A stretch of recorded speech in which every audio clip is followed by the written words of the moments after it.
Starting a business with your romantic partner is a really bad idea. That's probably what most of us have heard. Well, we're wild humans and decided to do it anyway. And in this video, we will be sharing the first steps that we took on this journey.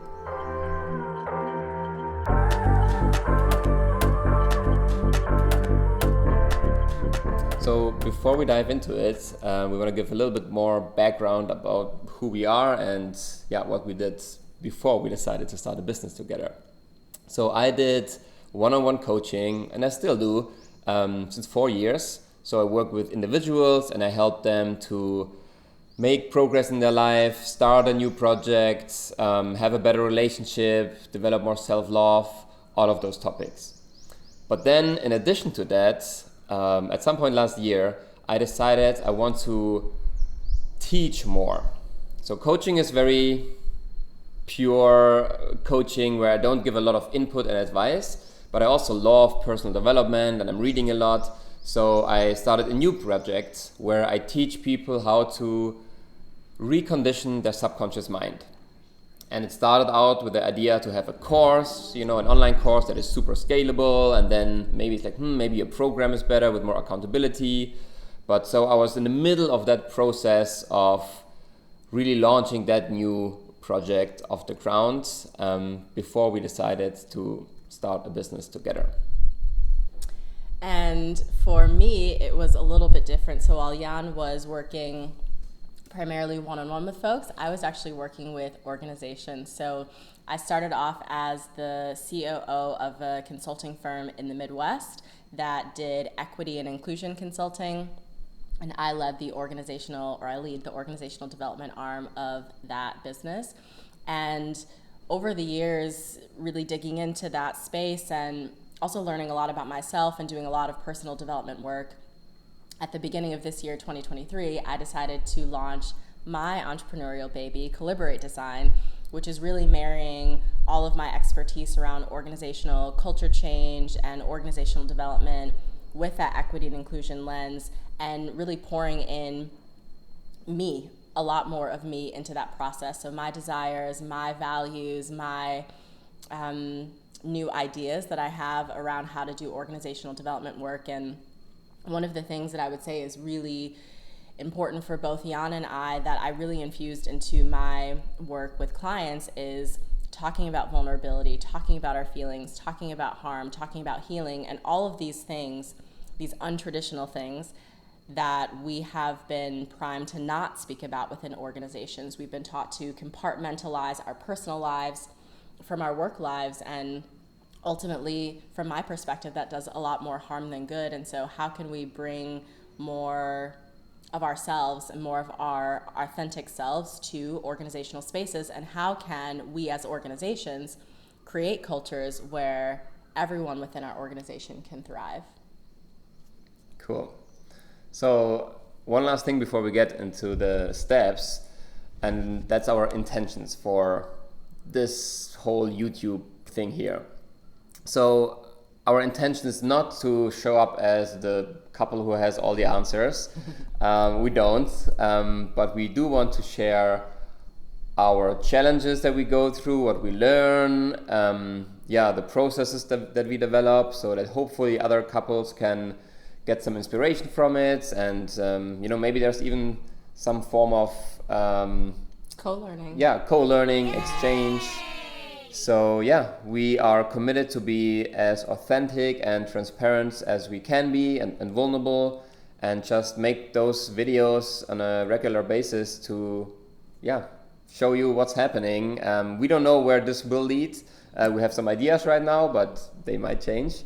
You're welcome to follow along. Step number 1. Step number 1. So the first thing that was really important for us in starting this venture together is to really get a clear understanding of our why. Why are we doing this? Why is this important to us? Why does it make sense for us to come together as a couple to build a business together? And I'll start off by saying that for me, thinking about building a business with my partner is not intuitive. Actually, most of the things that I've been steeped in as a young person, but even as an adult, were telling me the exact opposite. So don't mix business with pleasure. Don't start a business with your family or with a partner because it could ruin the relationship. And so while I absolutely have seen successful family businesses and successful partnerships where they're also building something on the business side together, there was still this little voice in the back of my head that had wonders, had worries, had questions, because what we built together within this partnership is so beautiful, and I didn't want anything to disrupt that. And so it was really important for me to really dig into not just, it's so exciting that we can do this together, but also really think about some of the practical reasons why it would be a good business decision and also just a good life decision to do this together. So it was really important for us to get grounded in that. Okay, so how did it start? Well, even before we made the decision to start a business together, we would support each other in our businesses. She would help me with something that I struggled with. I would help her if she needed some support. And then we also realized there's a lot of overlap in our values and in our work as well. Like, we both helped people or organizations which consists of people to transform, to thrive. And so it wasn't only that we wanted to make a business together, but there's also some practical value in joining our forces and creating some sort of offer that supports other people in their life's journeys. From there, we went on deeper into our why and finding out, okay, what makes sense in terms of our business and the life vision that we have for ourselves. And one of the things that is really important to us is to be free and authentic and expressive, and we want to share all of our experiences that we want to share, no matter what they are. So they could be around sexuality, it could be around psychedelics and the experiences we have with that, the trauma that we heal, the spiritual ideas that we learn about. So it was important to create a business that allows us to do that. Another part was we are already extremely committed to each other. We are talking about starting a family every day basically and making babies. So starting a business is a very serious commitment, in a similar way to raising a child maybe, but we already have that commitment. It's not that we are this is a great relationship, it's fun right now, maybe it's gonna last for a year or two, or we'll see, but we are very committed to make this work and stay together and learn and grow together. So I think in that context, the decision to join forces in our careers in this business also makes sense, and it's not maybe such a huge risk because we've already made the decision that we're gonna build an amazing life together and a family. Amazing. Okay. Okay, that was step one. The second step, I'll admit, was a little challenging for me, which is letting go of our egos. And this was one that I struggled with, y'all, because I've had a lot of success in my career. And when I wanted to then really branch off and build a business that was really infused with Diara, really infused with my values, and also being able to try new things, I was really excited about that and am really excited about that. And so the idea of letting that go or transitioning away from that, something that has been proven to work right in my space, was really challenging for me to think through and navigate. And so while I thought that, Jan is having trouble letting go of his ego and thinking about maybe working with organizations, he's not open to that, it was actually me. I really was not open to just co-creating and letting go of both of our ideas and creating something new. So that was something that was really huge for me. As soon as I was able to kind of let go of, well, this is how I've done it and this is what's been proven to be successful, there's so many things that can be successful. This is just one piece. Once I let go of that, then so many things flowed from there. It was actually really beautiful to see. Mm-hmm. One of the big challenges that we had at the beginning was I was attached to this B2C, selling to individuals, and she was attached to B2B because this was what she was knowing, and the B2C is what I was familiar with. And we had a lot of back and forth there, but then by talking to some friends and getting some coaching support, that was very important to let go of our egos, our ideas that we had individually, and to simply see more possibilities. So I think that was a very important step in the process to like, oh yeah, this could work. Oh, this could also work. Oh, this could also work. And all of a sudden we found ourselves in this sea of possibilities where it felt like this is amazing because we could choose many different things and they all feel exciting. And then from there, kind of narrowing down what we really want to do together. Yeah. Okay. That's it. Thanks. Great job. Number 3. And this is my personal favorite because I am definitely the organizer of this household. So we needed to get organized. So it's really great and beautiful to have a vision and these grand ideas, but how do we ground that in the practical? So it was really, really helpful for us to get our ideas out on a Miro board and do some virtual brainstorming and then further organize those ideas. And eventually we've landed on a really beautiful Notion page that we have to continue with the brainstorming, to organize our thoughts around our mission, vision, values, and our offerings and our coaching agreements and all of these different tools that we'll be using. And for me, it's really exciting to be able to see that we had this really big vision or have this really big vision, and it's exciting to talk about and brainstorm it, but then also to be able to look on our Notion board and to see how things are organized and what our weekly intentions are and our goals for the month, and all of that is also really exciting to help ground us in the fact that this is super possible, really possible. Yeah. Yeah. And I want to add that, so we were brainstorming kind of just without any structure. I mean, we came up with a little bit of structure. Hey, let's brainstorm some values. Let's brainstorm some content ideas or who we want to help.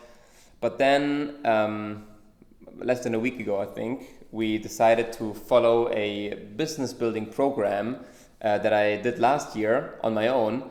And I still have access to it and all the resources. And now we have a program that guides us step by step through the audience, the niche, the product offer, and that has been really helpful because it's just more effective to follow kind of a proven system to get clarity on those things instead of just like, oh, let's talk about this, and then we can get lost in something that's not really relevant at this point in time. I would definitely share that as a suggestion or a tip to choose some form of business building program, or it could even be a book, and then just take that guidance and follow it. Mm-hmm. Yeah, I think that was super helpful considering we're both coming at it from 2 different angles. Even with the overlap, it's really nice to have a third party coming in and walking us through a process. Yeah. Okay, final thoughts. So one of the things that really emerged for me this morning, and I've been noodling on, is that as we're going through this process, there's so much input we'll be receiving from coaching sessions and friends and family and our own consumption of videos and books and things, and then also just our own backgrounds that we're bringing to this space. It's really easy to get lost in that. And for us, it's really important to take what feels good, leave what doesn't, and really create a path that feels good for us. What we're creating is unique to us, unique to the world, because we are 2 very individual people, and it's okay to lean into that and to find a path that is ours. Yeah. yeah, and approach it with playful curiosity and with like, yeah, let's try different things, let's experiment, let's iterate, and yeah, like kind of removing maybe the pressure to come out with the perfect business right away. Yeah, and that leads us to the end of this video. We are committed to keep sharing. So if you're interested in following this journey, maybe you're in a relationship as well and you're thinking about starting something with your business, with your partner, or you're just curious, then yeah, make sure you click subscribe. Make also sure to click on this bell that notifies you when we do upload a new video, which will definitely be within the next few weeks. And thanks for watching. Bye. Is it recording? Uh, It's not. That's fine. yeah, that's a bad idea. That's what probably most of us have heard. It's your cue. Baby, sorry, I said something different. So I was like, Yes. At the B2B, B2C one. Yeah, this one. You want to say that? no, baby. No, baby.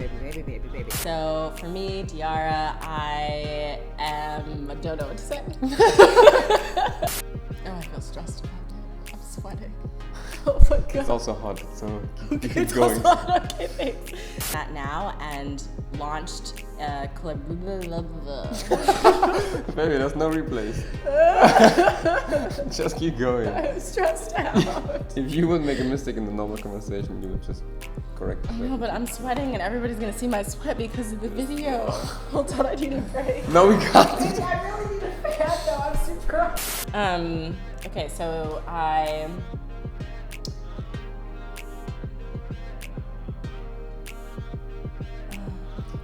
What did you do for work, baby? You worked as a... So yeah, Do you want your arm around me? Sorry. My what? Do you want your arm around me? It wasn't before. It was. You just didn't feel it because you didn't lean back. Oh, okay. Yeah. We gotta keep these outtakes because this is funny. Yeah. Okay.